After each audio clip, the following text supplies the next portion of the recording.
Miserável homem que sou, quem me livrará do corpo dessa morte?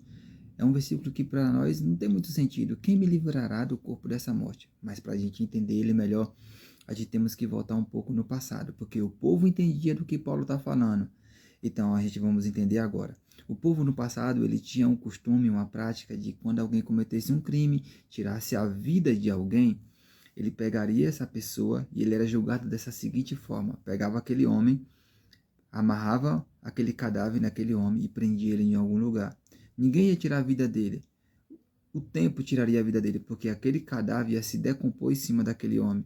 Essa era a forma de punir ele pelo crime que ele fez. Então aquele povo que estava ouvindo Paulo entendia do que Paulo está falando, porque Paulo estava falando sobre a lei, sobre a graça de Deus.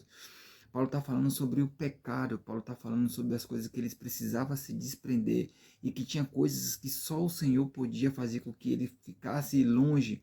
Só o Senhor poderia ajudar ele a se desprender das coisas da qual muitas das vezes eles carregavam. Paulo começa a iniciar sua conversa dizendo que a lei ele tem o domínio do homem por todo o tempo que o homem viver. E Paulo sabia de que se desprender da carne, ou seja, abandonar o pecado, não era algo fácil, como ele mesmo disse que isso é, na minha carne não habita bem algum. Ou seja, ele mesmo começa a explicar e dizer que o que ele queria fazer, ele não fazia, mas o mal que ele não queria fazer, ele acabava cometendo. Ele mesmo disse que com entendimento ele serviria a lei do Senhor, mas com sua carne ele estava servindo o pecado.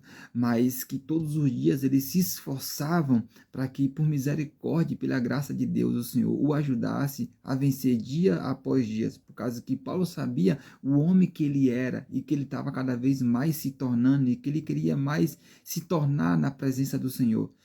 Não sei como é que está sendo a sua vida, o seu dia, se tem algo que você precisa se desprender. Ei, se você não está conseguindo sozinho, peça ajuda ao Senhor, sabe? Peça força ao Senhor e o Senhor há de te ajudar a se livrar desse mal, desse pecado da qual a gente carregamos dentro de nós. Não estou falando porque eu sou perfeito, não estou falando de perfeição, eu estou falando de a gente reconhecermos quem somos e o erro que nós acabamos cometendo, os erros que nós carregamos dentro de nós e nós se reconhecendo isso diante do Senhor, reconhecendo isso para o Senhor. Eu sei que não é algo fácil, sabe? Muitas das vezes tem erro dentro de nós, tem pecado dentro de nós, que nós temos vergonha de pronunciar para o Senhor. Ei, mas o Senhor já conhece o seu erro e a sua falha, Ele só quer que você, sabe, desabafe para Ele, tenha um pouco de coragem, que Ele está lá te ouvindo e o Senhor há de te ajudar e você há de ter dias melhores, há de ter semanas melhores, porque você vai estar bem consigo mesmo, porque você já desabafou isso para o Senhor. Não desabafe para o homem não, que muitas das vezes as pessoas podem usar isso e querer barganhar contra a sua vida, mas vai lá, tenha coragem e força e desabafe para o Senhor, sabe, aquele pecado que está te corroendo por dentro, que você precisaria tanto conversar com alguém, conversa com o Senhor, que o Senhor vai te entender, Ele não vai te julgar, nem vai te punir por causa disso não, Ele vai te ajudar a você vencer e superar, sabe, isso que você está carregando dentro de você. Que Deus possa te abençoar em nome de Jesus.